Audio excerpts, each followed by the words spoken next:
किसानों के लिए। और मैं हूं मनीष चौधरी और आप देख रहे हैं AIN न्यूज। जैसा कि आप जानते हैं कि किसानों की समस्याओं को लेकर भारतीय किसान यूनियन के प्रदेश अध्यक्ष बूढ़ा पहलवान लगातार आवाज उठाते रहते हैं।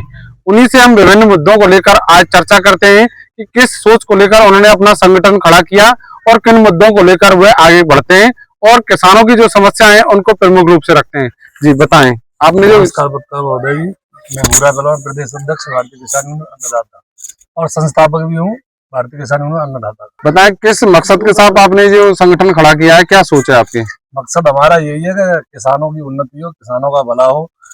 सरकार है, कोई भी सरकार हो, मैं भाजपा सरकार की नहीं कहना चाहता, सरकार कोई भी हो, कांग्रेस हो, चाहे सपा हो, चाहे बसपा हो, चाहे बीजेपी हो, लेकिन आज की सरकार तो भाजपा की है। जो भी किसान के कोई जैसे DAP है, यूरिया है और कीटनाशक दवा है, इतनी महंगी होती जा रही है ये कि किसान का कोई भी फायदा नहीं हो रहा है, ना ही कोई फायदा ये सरकार कर रही है। अगर 2 रुपए का फायदा करती है तो 4 रुपए का नुकसान करती है ये, मतलब जीरो टॉलरेंस है इनकी किसानों के लिए। हाँ, किसानों के लिए और जवानों के लिए तो इन्होंने कुछ दिया ही नहीं है। और रही बात पत्रकारों की, तो पत्रकारों के लिए कोई भी सुरक्षा नहीं दे रही है ये सरकार। आए दिन हम देखते हैं कि किसी न किसी पत्रकार से कोई न कोई गुंडा अभद्रता करता रहता है। तो मैं तो यही कहना चाहूंगा कि किसानों की कैसे भी आय वृद्धि हो, लेकिन कोई आय वृद्धि नहीं हो रही है, जीरो पे है बिल्कुल। व्यापारियों की सरकार है ये, व्यापार में फायदा हो रहा है। अब अंबानी अडानी को देख लो, भारत का पैसा ले जा करके अमेरिका में लगा रहे हैं प्लांट। क्यों लगा रहे हैं अमेरिका में? और दूसरी बात यह है कि यूपी का पैसा ले जा करके गुजरात में लगा रहे हैं ये लोग। यूपी का पैसा कहाँ लग रहा है? यूपी में कहीं नहीं लग रहा है। और बात राजनीति की करी जाए तो हमारे माननीय मुख्यमंत्री महोदय जी उत्तर प्रदेश सरकार के योगी आदित्यनाथ जी, इनको भी गिराने की ये लोग साजिश कर रहे हैं। जो ऊपर बड़े बड़े नेता बैठे हुए हैं, जिनका नाम नहीं लूंगा, अगर हम यही चाहेंगे उत्तर प्रदेश के जितने भी किसान हैं, युवा हैं, सभी लोग आने वाले समय में प्रधानमंत्री के रूप में अगर हम योगी आदित्यनाथ जी को देखें तो हो सकता है कि देश हमारा बहुत तरक्की करेगा। अच्छा, किसानों के लिए सरकार द्वारा तमाम योजनाएं चलाई जा रही हैं, लेकिन किसानों को लाभ नहीं मिल पा रहा है। 5 से 10% की ऐसी योजनाएं जिन पर किसान लाभ ले रहे हैं, उसके लिए क्या कहना चाहिए? अभी 1 महीने पहले ओलावृष्टि हुई थी, बारिश हुई थी, करीब कोई 20 लोगों का मुआवजा मिला है और मैंने खुद कम से कम 500 लोगों की फाइल दी थी बना के गांव में। बाकी में इनका नुकसान हुआ था। 500 में से कोई 20 लोगों का मुआवजा मिला है, वो भी उनका मिला है जो SDM और पटवारी और विधायक, इन तीनों के मुंह लगे हुए हैं गांव के लोग, उन्हें मतलब मुआवजा मिल गया है। लेकिन आम किसान है जिसका वाकई में नुकसान हुआ, उसे 1 पैसा भी नहीं मिला है।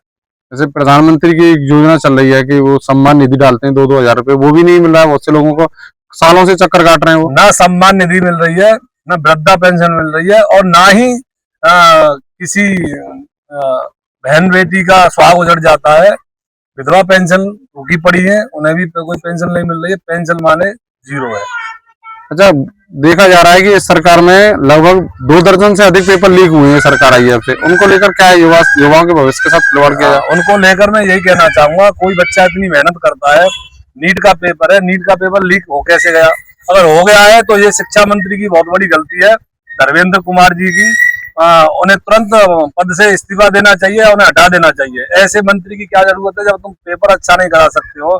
एक बहन है, आज उसकी न्यूज देखी हमने दिल्ली की, उसने आत्महत्या कर ली, अपने माँ बाप को लेटर लिख के चले गई है कि माँ बापों से वो निवेदन करके गई है कि अब दोबारा मेरे अंदर गुंजाइश नहीं है मैं नीट का पेपर दे सकूं। तो बार बार ये आत्महत्या हो रही है, किसान आत्महत्या कर रहा है, युवा आत्महत्या कर रहा है, तो ऐसे कैसे चलेगा? इसका मतलब सरकार मेरे दिमाग में फेल होती जा रही है। और दूसरी बात, सरकार में, मैं तो खैर किसान यूनियन का कार्यकर्ता हूँ, लेकिन इस सरकार में अपने कार्यकर्ता की भी कोई वैल्यू नहीं है बिल्कुल। उनका भी कोई कार्यकर्ता कहीं काम से जाएगा तो उसकी भी कोई वैल्यू नहीं है। देखते हैं लगातार अब यूपी में फिर से 10% बिजली महंगी कर दी है। एक तो बिजली वैसे ही नहीं मिल रही है, उपभोक्ता वैसे ही परेशान है, और स्मार्ट मीटर।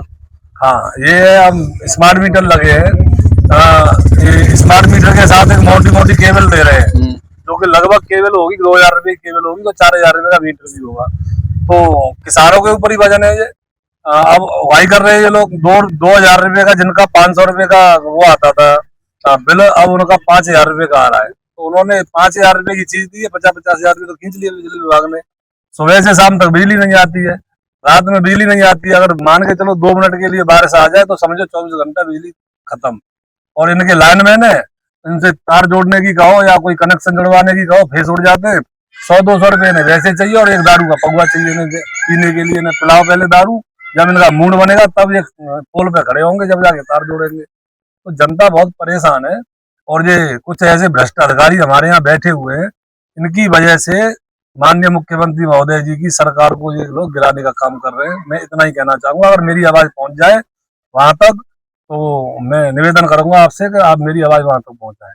और ये मावन तहसील है हमारी, और ईडा यमुना अथॉरिटी है जो नोएडा में है, वो यहाँ पे फर्जी कॉलोनियां कटवा रही है।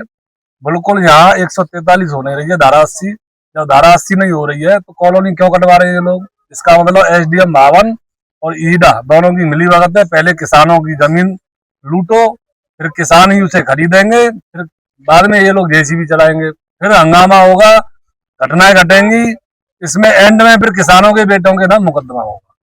तो मैं तो यही कहना चाहूंगा कि ये कॉलोनियों पे भी तुरंत रोक लगनी चाहिए।